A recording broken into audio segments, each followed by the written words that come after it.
I never thought in a million years that I would ever create a video titled, "Is College Worth It?"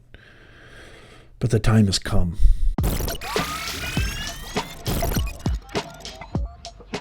I'm not going to go through all the data that is so supportive of the fact that, colleges, universities have lost their luster. They've lost their appeal. Enrollment numbers have declined, dramatically.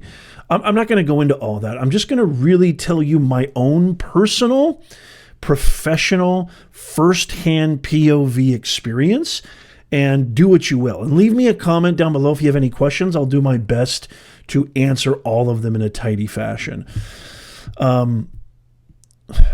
Where do I even start? I don't even know where to start. It's insane. The world is changing so fast. Technology is exponentially, more revolutionary, more innovative, and developing at a pace that is hard to imagine, we would be here 20, 30 years ago. Most people go to college because they want to get a decent job. I can tell you that what I'm doing right now, the businesses that I'm running, the ability that I am able to raise my family, pay my mortgage, take care of my expenses, my family's expenses, and kind of hold the standard of living that is, amenable to all of us. I can't say that my degrees and my education has helped me in any way, shape, or form, and I'm not even being hyperbolic here. I can say that I have learned more experientially by actually living, breathing in the world, in the marketplace, that my experience being on the job, so to speak, whether that's in my business, in the public sector or private sector, has been infinitely more profound as far as impact, as far as, accruing the type of knowledge that I need so I can take care of myself and my family. Do you actually remember anything that you learned in, forget high school, elementary school, but let's just say college? Maybe you just graduated. I can't tell you how many students have come up to me and say, "Professor Nez, I just paid $100,000 for a piece of paper and nobody will hire me." Well, I know exactly why nobody will hire them. It's because the stuff that they're teaching in the university, firsthand experience here, has zero relatability or relativity to what's happening in the marketplace. The marketplace is going like this. That's what the marketplace is doing. Education's going like this. Remember those cartoon cars when we were kids? We used to watch them. That's the pace education is going versus the marketplace. That is an untenable, disparate disconnect. You can't prepare young, impressionable future generations with knowledge that becomes positively obsolete the minute they step out of the university campus grounds. And that's what's happening. So is it worth it? Is college worth it? Yes and no. Probably more no than yes. And I know a lot of people are saying, "Well, Nez, what about, doctors? What about lawyers?" I don't want to have open heart surgery from a physician that didn't get a medical degree. I have something to say about that too. Stick around. I'll get to that. I think the socialization factor of college is interesting, to say the least. I think there's a lot of benefits to groups, community outreach programs, sports, things of that nature. But academically, I don't see that being deprived of a university college education is going to hurt anyone's ability to evolve, become intelligent, well-adjusted, learn, and be primed and ready for adulthood. I don't see that at all. Like if a student came up to me today and said, "Hey, Nez, I want to go get an MBA. and it's going to cost me $60,000 to $80,000. And that's probably being really mild and generous. It's probably a lot more than that, especially if you want to go to a good business school. The first thing that I would tell them is, why don't you take that money, try to start a business or invest with some partners. Maybe you're not the entrepreneur, but maybe you have some friends or colleagues or whatever. Invest in a business or start a business. You will learn more about running a business. You will accrue more business knowledge in a few weeks of doing that than you will in 4 years getting a master's or an MBA or even a bachelor's in business. I know what you're thinking too, and you're thinking, well, Nez, okay, that's fine. Maybe business and arts degrees, that's kind of become almost a running joke. Those are pretty useless nowadays. Well, Nez, what about, I'm not going to hire an attorney. I'm not going to hire a surgeon, or I'm not going to have somebody perform open heart surgery on me who does not have a medical degree. Well, the truth of the matter is, and I literally have solid evidentiary proof that this is the case. You're not going. I dare you to find 2 doctors, even in your specific network or even in your specific primary care that you go to. I dare you to find 2 doctors, look at a diagnosis the same way, and give you the same consistent advice based on the same exact diagnosis. I dare you to find that. Case in point, my daughter, literally as I'm recording this, Nora, I love you. Hopefully you're a lot better now. My daughter has a virus right now. She's had a fever for over 5 days. My wife and I, it happened a lot over the holidays. So my wife and I, obviously as parents, I'm sure you can understand, completely panicking and concerned and et cetera, et cetera. Okay. So we took her in to urgent care. Urgent care doctor said one thing. The 180 difference between the urgent care doctor, our primary care doctor, and then we actually even went to the ER because it was over the weekend and she just really wasn't looking good. 3 opinions from the same exact network, same exact insurance that we pay a lot of money for. 3 different doctors, same symptoms, same patient, same ailment. 3 different doctors, 3 completely. You couldn't have written a more differentiated diagnosis and guidance on what to do about this diagnosis than these 3 doctors in the same network. They're in the same network. Completely disparate. So is that a symptom? Is that symptomatic of, well, they just went to different medical schools? Are they teaching different, how to treat a cold, how to treat an infection, how to treat, how to check for vitals? What are they teaching different methodologies? That disparate and that vast of a difference at all these different medical schools? Is just a matter of the type of education? What are we dealing with here? I would argue that there is not any piece of knowledge in the history of mankind. There isn't any learning that one can't collect or one can't absorb through diligent, self-reliant, taking it upon themselves, doing their own research, doing their own critical thinking, doing their own critical analysis, doing their own studying, doing their own reading, doing their own pursuit of that knowledge. I know a lot. I can just wait. I can only imagine what I'm going to get in the comments, especially from professors and academicians. Holy mackerel. Boy, you threaten their little beautiful little paradise that they created for themselves of cushy tenure. I don't want to do anything innovative. I'm not forced to do any innovative. I'm in my cushy tenure job. I'm going to get massive hate from academicians about this, but I'm going to say it because I have the experience and I've seen it firsthand.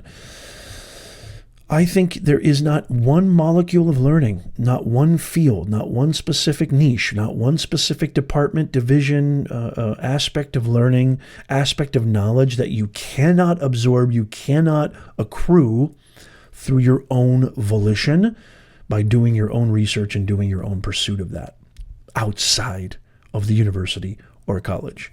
A piece of paper does not guarantee that you have the exact precise knowledge that you need to be successful in any field. It just doesn't.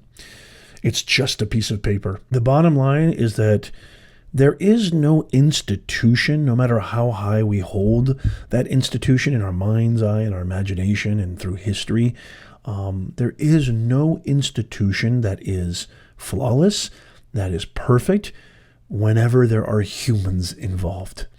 Because anytime you add humans to any system or process, humans come with a lot of emotional baggage. Humans come with feelings. Humans come with thoughts. Humans come with their own inequities. They come with their own, supercilious peccadillos and traumas and pasts, etc., etc., etc. And just because you take a class at a specific institution or a highly praised, highly acclaimed university does not guarantee that you're going to get the best information, knowledge, or learning. And it does not give you any sense that you know more than anybody else in your specific field just because of that piece of paper or said university. So I, from a personal standpoint, I never thought in a million years that I would be thinking about education, because I've got two kids. I mean, I got two kids who are about to go into, high school, and eventually it's just a matter of time they're going to be thinking about college themselves. This notion that, do I really want my kids to go to the university? Do I really think it's the best for their future? Do I really think it's in their best interest to go to the university and get a degree? That question, I mean, if you would have told me that I'd have that percolating in my brain 20, 15 years ago, I would have said you are absolutely nuts. Not in a million years. It's an automatic default setting that everybody who's anybody needs to go and get educated. With the world that we're living in today, and the rapid evolution and the rapid innovation that is taking place on literally a week-to-week, day-to-day basis, just think of what's happening right now in the world versus what happened a year, 2 years, even 3 years ago. I mean, it's completely. It's just going so fast. You can't even stop to take a breath how fast things are moving. There is no system or institution that can keep up with this. So my ultimate answer is if you do decide to go to college, have the right expectations. Don't expect that piece of paper to be your golden ticket to success, because it's just not. Understand that your learning never ends. There's a reason why they have professional development and certifications and all these programs to help even people who have degrees, even people like myself, even professionals, et cetera, to stay abreast of all the latest innovation and changes in their field. I mean, your learning is infinitesimal. It's never going to stop. It's indefinite. So if you understand that, then maybe it is worth it. But if you think like I think most people who are watching this video think, that, look, I just want to know if a degree is going to get me the job that I want, it's going to make me the kind of money that I want, it's going to get me the kind of ethos and esteem that I want, the answer to that is capital N, no. Because the capital T truth is, I would say the majority, if not all of the universities and colleges right now do not map to the real world. The real world is just moving way beyond. I mean, universities and colleges have so much to make up for and so much that they need to catch up on, and there's not enough time to do it. And the problem is, with tenured professors, there's zero incentive for them to be innovative and remain on the cusp and cutting edge of their field, because they have tenure. They don't have to do anything. And most of them, I know I'm going to get a lot of hate, but this is the truth. I have to tell you the truth. Most of them don't care. Most of them don't care. There are a few of those Robin Williams Dead Poet Society teachers that literally want to make a difference. I like to think that I was one of them. I had a lot of students come to me and say, "Hey, Nez, your class changed my life," which is what I literally ate, sleep. I mean, I lived to hear that from my students, because I remember how profound. I remember how moved, how inspired I was when I had a teacher that did that for me. I mean, it literally was like somebody dropping an atomic bomb inside my head, and made me look at the world in a completely new pair of eyes. I wanted to be that new pair of eyes for my students. And so I like to think of myself as one of the few professors who really, really tried. I probably failed a lot more than I ever succeeded, but I really had the intention that I wanted to make a difference, and I really wanted to inspire my students. But having worked on the inside, having worked behind the scenes, having worked at multiple universities and colleges, the truth of the matter is most of them don't care. Most of them are failed practitioners of their field, whether they're business people, whether they're writers, artists, whatever it is. Most of them are failed practitioners. The adage, those that can't do teach, I would say there's an 80% truth to that. I'm not a big believer in cliches and kind of things of that nature, but in this case, I would say there's probably an 80% truth to that saying, that those that don't do teach. And so the harsh, disillusioning reality is that most of them don't really care if you succeed. They're just there to do what they want to do. They like the idea of being a professor. They like what comes with that kind of title. They like the prestige, but the actual hard work of, bestowing knowledge upon young, impressionable minds, and knowledge that actually has some kind of relevance to the world around them and the ability for them to be successful in that world. I've been on the inside. I did not see an ounce of it in every university, and I've taught everywhere. Online, on-site, private school, state school, you name it. I've taught everywhere. I was what they call the freeway flyer. I mean, I was teaching, like, at one point, because they exploit adjunct professors so, criminally. It's criminal what they do to adjunct professors. At one point, I was teaching over 15 classes in one semester. That's just one semester, not a year, not 2 years, not 2 semesters, in one semester. You ask my wife, I was gone from 5 a.m. and I didn't get home till 10 o'clock at night. That was a 6-day a week.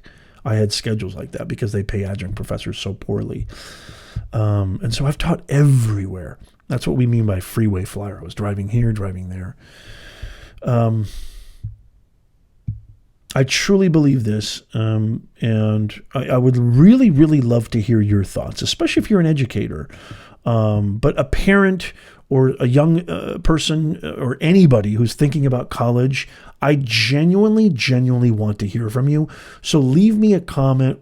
Did this video help? Do you have any questions? What are your thoughts on college, on universities? What is your experience? I love to create a sort of a super learning, almost like a class in and of itself in the comments section, where it's this super collaborative, inspiring engagement in the comments, where we all talk to each other and help each other and ask questions and really probe deeply. So leave a comment. I would love to hear from you, and I respond to all the comments personally, and I really look forward to hearing from you. Thank you for watching, and I'll see you soon.